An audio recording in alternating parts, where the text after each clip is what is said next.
Aquí estamos viendo el gran territorio que ocupaba Rusia en esa época.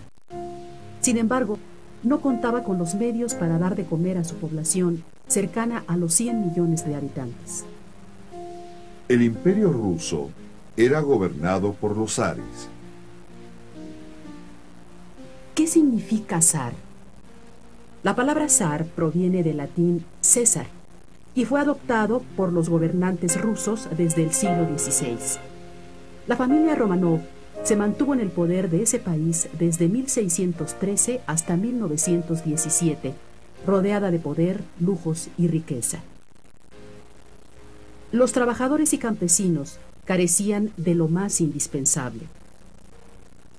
Tan es así que había obreros que tenían que vivir en total hacinamiento, es decir, amontonados en casa cuartel o en los mismos lugares de trabajo. La situación en el campo, de igual manera, mostraba un gran rezago en la productividad, al imperar un sistema social y económico basado en la servidumbre del campesino al señor terrateniente, propietario de extensas tierras de cultivo. Durante siglos, los campesinos del Imperio ruso habían sido considerados siervos al servicio de los grandes propietarios de tierras, sin poseer elementales derechos. En 1861, por un afán de modernizar el imperio, el zar decretó una ley en la que liberaba a los campesinos de la servidumbre, y con ello pudieran adquirir sus propias tierras y trabajarlas individualmente.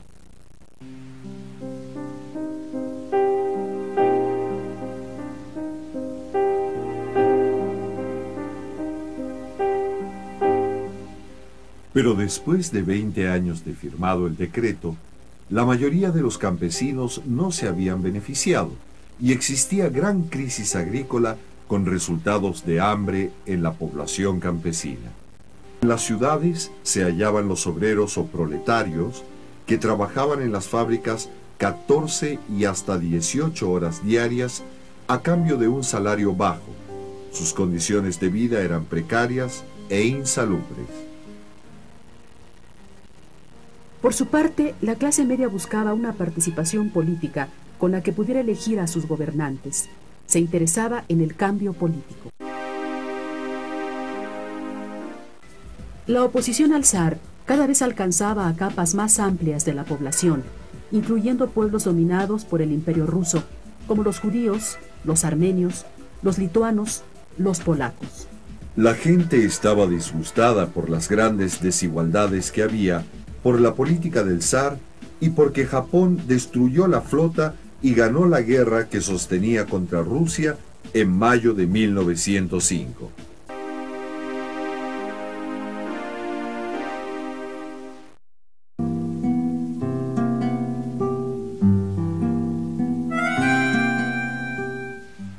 El zar se dio cuenta de que la oposición a su régimen era cada vez mayor y optó por tratar de dar una solución a las demandas.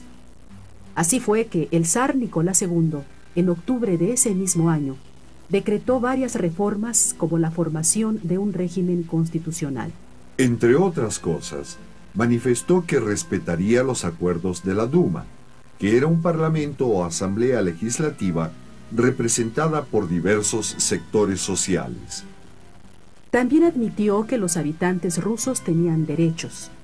Incluso aceptó ceder a los campesinos algunas tierras, aunque en su mayoría de pobre calidad, para ser cultivadas.